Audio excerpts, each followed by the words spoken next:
En este video vamos a aprender a construir, utilizando útiles de geometría, un rombo cuyos lados miden 10 centímetros y una de sus diagonales mide 16 centímetros. Podemos ver en pantalla que ahí están los dos segmentos, uno correspondiente al lado, que mide 10 centímetros, y otro correspondiente a una de las diagonales, 16 centímetros.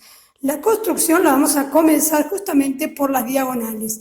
Recordar que una de las propiedades del rombo es que las diagonales se cortan en su punto medio, como cualquier paralelogramo, pero a su vez son perpendiculares entre sí.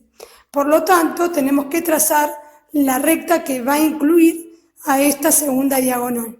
O sea, debemos trazar la mediatriz del segmento AC. ¿Cómo se trazaba la mediatriz? Tenemos que marcar dos arcos de circunferencia, cuyo radio sea superior a la medida del segmento AC. Marcamos un arco haciendo centro en A y otro haciendo centro en C. De esta manera tenemos dos puntos de la mediatriz que si los unimos ya tenemos la recta en donde va a estar ubicada justamente la otra diagonal. Con un compás tomamos la medida del lado, que en este caso son 10 centímetros, y haciendo justamente centro, tanto en A como en C, vamos a marcar justamente los lados, los puntos donde este arco de circunferencia corta a la mediatriz que trazamos anteriormente, van a ser o van a determinar los otros dos vértices. Ahí vemos que haciendo centro en el punto A y con una amplitud igual a la medida del lado, marcamos el arco de circunferencia arriba y abajo y ahí obtenemos los otros dos vértices que nos faltaban. Haciendo lo propio con centro en C, nos aseguramos que debe cortar en el punto que marcamos anteriormente. De esta manera ya tenemos los cuatro vértices, A y C, y agregamos el B y el D. Si unimos justamente estos cuatro vértices, ya tenemos construido el rombo.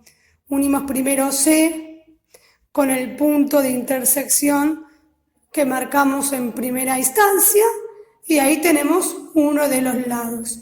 Hacemos lo propio con el otro lado, nos ayudamos con una regla o con una escuadra y de esta manera vamos trazando los lados del rombo. Podemos visualizar abajo el teorema de Pitágoras. ¿Para qué lo vamos a utilizar? Por ejemplo, para calcular la otra diagonal, la medida de su diagonal. Podemos ver que el teorema de Pitágoras, ¿qué dice? Que el cuadrado de la hipotenusa es igual a la suma de los cuadrados de los catetos. Podemos ver que justamente las diagonales se cortan en su punto medio, son perpendiculares y como los cuatro lados son iguales, podemos ver que hay cuatro triángulos, rectángulos que son congruentes. Ahí estamos marcando la congruencia de los cuatro lados y también las diagonales se cortan en su punto medio. Por lo tanto, los catetos de cualquiera de los triángulos rectángulos miden la mitad de la diagonal, tanto de la menor como de la mayor. Por lo tanto, podemos, aplicando el teorema de Pitágoras, averiguar cuánto mide la otra diagonal. La hipotenusa sería el valor del lado, que en este caso es 10 centímetros. Uno de los catetos mide justamente la mitad de la diagonal mayor, que es 8, y vamos a averiguar cuánto mide la mitad de la otra diagonal. Una vez que tenemos la mitad de la otra diagonal, para averiguar cuánto mide justamente la diagonal BD, lo multiplicamos por 2. Ahí vemos el teorema de Pitágoras, que dice que 10 al cuadrado es igual a 8 centímetros al cuadrado, más el otro cateto que nos falta, al cuadrado. Muy bien, para avanzar vamos a recordar las propiedades del rombo. Primero y principal, tiene sus cuatro lados congruentes. En este ejercicio en particular tenemos como dato que el lado es de 10 centímetros, entonces todos medirán 10 centímetros. Además, los rombos cuentan con dos pares de ángulos interiores opuestos y congruentes entre sí. Acá los hemos marcado con dos colores distintos para diferenciarlos. Muy bien, propiedades de las diagonales. Las diagonales son perpendiculares entre sí. se cortan en el punto medio, que en este caso lo estamos marcando y llamándolo M. Entonces, si la diagonal AC mide 16, al encontrar ahora el punto medio, vamos a poder subdividirla en dos segmentos de 8 centímetros cada uno, como se muestra en la imagen. Por último, mencionaremos que las diagonales son bisectrices de los ángulos cuyos vértices unen. Estamos mostrando acá cómo queda entonces el ángulo ABC subdividido en dos ángulos de la misma medida. Lo mismo va a pasar para cada uno de los 4 ángulos interiores, como se ve a continuación. De esta manera es fácil ver que se obtienen 4 triángulos congruentes entre sí. Retomamos el triángulo rectángulo, volvemos y reemplazamos por todos los datos que ya tenemos. ¿Para qué hacemos esto? Para calcular los ángulos interiores del rombo.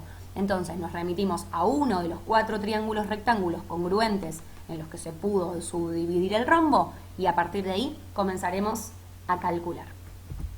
Muy bien, primero que nada reconocemos nuestro ángulo recto de 90 grados. Partiendo del ángulo recto, inmediatamente nos damos cuenta cuál es la hipotenusa. Ahora, si nosotros conocemos los 3 lados del triángulo y queremos calcular los ángulos, vamos a tener que trabajar con razones trigonométricas y para eso tenemos que seleccionar uno de los ángulos interiores agudos de nuestro triángulo para tener una referencia. Estamos eligiendo el ángulo beta, lo marcamos en rojo. Podríamos haber elegido el otro, es una elección.